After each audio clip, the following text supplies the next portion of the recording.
Testing. Blah, blah, blah, blah, blah. Ready, set, go. It's time for the Coach Amy and Coach Liz show. A podcast for endurance athletes by two athletes, two coaches, and a physical therapist. We are your hosts, Coach Amy And Coach Liz. coming to you from Kansas City. And we're back for another podcast. This is post Liz's first ever gravel race. I survived. Tell me how to go. Well, I survived, and it was super fun. It was really, really fun. Now, I would like to set the stage because there are probably a lot of people listening, maybe two of you, I don't know, but our dogs. No, there may be people listening who did the same race. So the race was Unbound. It's in Emporia, Kansas, and there are a lot of different distances. So there's actually a 350-mile distance, which is just insane. And people finished at like 2:15 in the morning or something. I mean, it was like days. I don't even know. It was like, then there was a 200-mile, a 100-mile. I did the 50-mile, and then we had a 25-mile. So I was going, and there were a bunch of like Reds and people who kind of were friends with Reds who were doing the 25 and the 50-miler, and we all started together, and we rode together for the first part of the, I think it was like the first hour or something. And our weather was gorgeous. Like, it was sunny. We were riding in like a little pace line. They were so fantastic and safe and thoughtful. And we didn't have any like mud pits. There was not big chunky gravel. I mean, it was like, during COVID, we rode the Katy Trail for like, it took us 3 days. We rode the Katy Trail. It was really flat. There was gravel. It was glorious. And that's how our trail was on Unbound. It was great.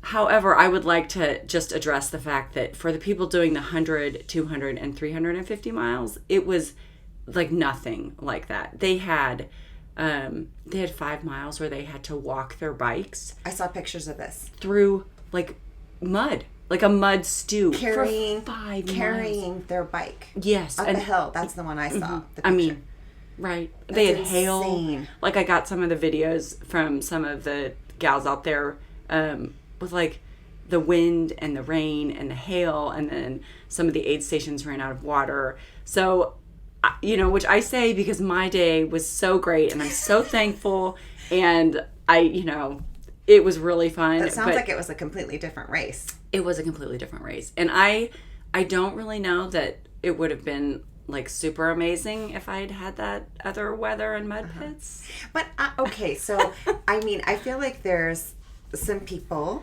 masochists, I guess, who are like, this is the sport, and that's, they love that part of it, the unknown, the crazy, and they have these great horror stories that they talk about, and they survived it. Well, and it's really interesting because we have, and again, I don't coach gravel, so I don't want to take any credit for their preparation and be really clear about that, but there are a couple of people who do triathlon on my team who also did the 100-mile gravel race, and they were prepared for that, and that was exactly their response. They trained for that. They trained for that. They know how to carry all the equipment to, one girl was like, she had like 3 gears for, however many miles, and, that is part of racing gravel, and that is exactly their attitude. And, I don't know if they seemed like, they weren't upset. Like, they were really, they did great, and they managed all of those parts, which is very different than triathlon. Because preparation and training, whether this is for a marathon, an ultra, a triathlon, is everything. That's true. And, it kind of reminded me of when I did Ironman Tulsa a few years ago, and the roads at Ironman Tulsa were, like, pretty crappy. I mean, there was a lot of really big potholes. There was a lot of like debris on the road for the ride. And you're riding on the road for Ironman Tulsa, and the way that they had set up the course, there was a lot of like pretty steep downhills into like right sharp turns, and it was raining on the day of the race, and so it was like you really had to pay attention to what you were doing, and there were a lot of complaints about that road, but in my opinion, you are a road rider, you're getting out to do a triathlon, and that's part of it, like being prepared. And if you decided, I'm not going to train today because the roads are wet, and you did that over and over again and never had that experience and training and what to do and how to handle it, you're not going to be prepared on race day. You're because not. They don't cancel the race because of rain. They don't. So, and that's where like maybe you make a decision. Like if you are an athlete who is not comfortable with that, then maybe the decision on race day is that you don't do race. it, right? Yeah. But being prepared for that is part of it. And I do think that with gravel, that is part of the prepreparation, is my understanding. It's part of the sport. And I don't know, that is my sport. Like, I don't know that I'm like ready to like build a new bike out on course while it's hailing and there's a tornado siren and I'm in a pit of mud. Like I may do these for fun for 25 miles, but it was super impressive what they did. And I'm so proud of them. I mean, it took them like 4 hours longer to do the race than they thought it was going to. And they came in and they were smiling and they'd made it and they were just, they were so tough. And I think there's that in triathlon for different reasons. But I just personally feel so incredibly thankful that we had a beautiful day I had no hardships at all. Yeah. Your experience with the race was like a little daisy. It was. I had a daisy.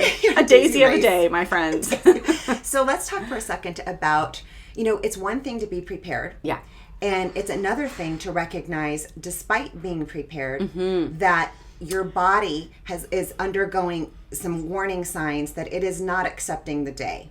That's a great So let's talk about this because, there's a handful of people that had to DNF or of course. Did not finish, is what DNF means. And they did right by themselves. Absolutely. So, if you've been hit by the rain and then you had to stop because of the rain for a while and take shelter and you start to get... the shakes, hypothermia. Yeah, signs of absolutely. hypothermia. It's time to be done. Yeah. You honor that. And I know some people who experienced that and did the right thing and stopped. And, I honestly think that is often harder for athletes to do. Oh, it is. Right? Because this, when that happens and you're prepared for a race, it is so hard to be like... There's a monkey on your back until the next time you do it. There is. And so, I mean, I have so much respect for people who have learned how to handle the mental side of the sport, where you are able to make a decision and say, this is not worth compromising my body or my health or whatever the reason is. And, to own that story and be like, this is what it is on the day and it has nothing to do. It's not because I wasn't prepared, and anybody who puts themselves out there in an endurance sport has those kind of days. Right. And so it's, professional athletes, everybody, recreational athletes, everybody, that quote, it's a quote that, my favorite Brene Brown uses all the time about like, it's the critic in the arena that counts. It's not the people that are on the sidelines. And if you're in the arena, I mean, my gosh, we've all had the days where it's like, the best choice for my body is to discontinue. Yeah. And kudos to, people who have gotten to the point where they can do that. So smart. That's how you're going to have longevity in the sport. It sure is. Yeah. We want to hear from you. Share with us your stories of your gravel rides. Were there times that you had to bow out, DNF? And how did you handle that? Yeah. And times that you overcame and it was okay. I mean, I feel like there's lots of wisdom nuggets in those moments of decision. Yeah. Share your wisdom nuggets with us. Yes. Thanks so much for listening. And remember, we are in this together. Until next time.